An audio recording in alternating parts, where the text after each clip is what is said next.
Well, September 23rd, so in amongst all the noise and clutter and the news going around the world, let's take a look at Canada's buyback program. You know the items I'm talking about, right? I'll have to mince my words here a little bit, I think. But yeah, it's kind of in the news. Our Minister of Public Safety, Gary S. How do you pronounce that? Nobody knows how to pronounce his last name. Gary, I wrote it down here. I can't even read my own writing. I think it's Ass Sand Grease. Gary Ass Sand Grease. I think that's the name of the public guy with the cheeks there, you know. Who doesn't know what a pal is? Well, anyways, he, as well as Mark LeWef Carney, have stated several times in Parliament and in the news, it's voluntary. You don't have to turn them in. Oh, it should be noted the amnesty has been extended by 1 year.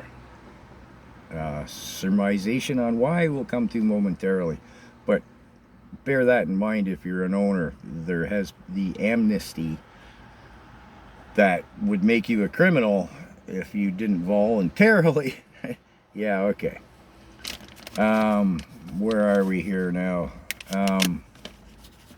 So anyways, yeah, just note that that's been extended by a year. Before, if you don't voluntarily turn them in, you become a criminal. But it's voluntary. I mean, Ass and Grease and Carney told us that, right? So be sure to get that straight in your mind. Now, the police on all levels, the Toronto Police Union formally made a statement that it's back to ass again. It's asinine, the whole thing, that this is going to take what they're buying back that they never sold off the streets. You know, these are the Toronto police on the streets of Toronto saying it's ridiculous. It's not going to do anything to get them off the streets.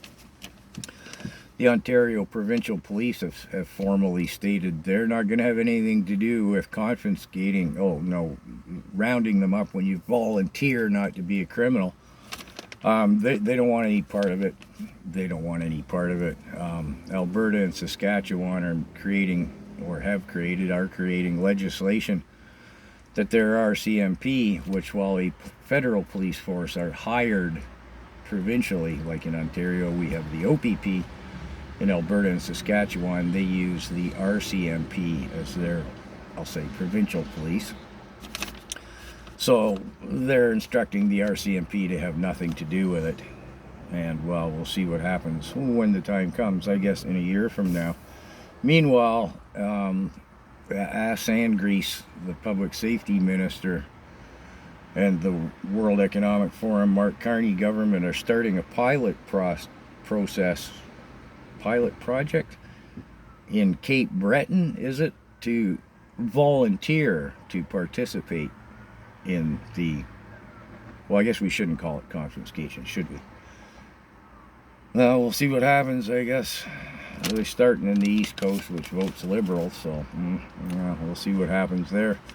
In the meantime, the word ass keeps coming up because since 2021, when this was created by the Trudeau World Economic Forum government in an order in council, they refer to ass, alt style, what they're buying back or confiscating.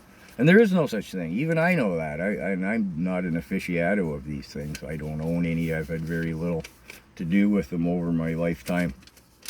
Even I know that there's no such thing. That's a made-up term because it sounds scary and it works for the people who don't know the difference between a long one, a short one, which end the projectile comes out of, and thinks that, letting somebody get eaten by a grizzly bear because they don't have one is going to do anything for the crime on the streets in Toronto, right? Yeah, it's all pretty asinine, the whole thing. Oh, yeah, and Carney, just in summation, he said, we ran on this mandate. We got elected on April 28th or whatever, he quotes the date, where we got elected on this. The Canadian people gave us a mandate. Well, it's not really a lie, because during the campaign they did ask him if he was going to continue with Bill C-21, and he said yeah. So I guess he's not really lying, but that's not really what he campaigned on. He campaigned on Orange Man bad. So I guess we can't really call him out for being a liar on that one. Anyways, the whole thing's just full of asinity, isn't it?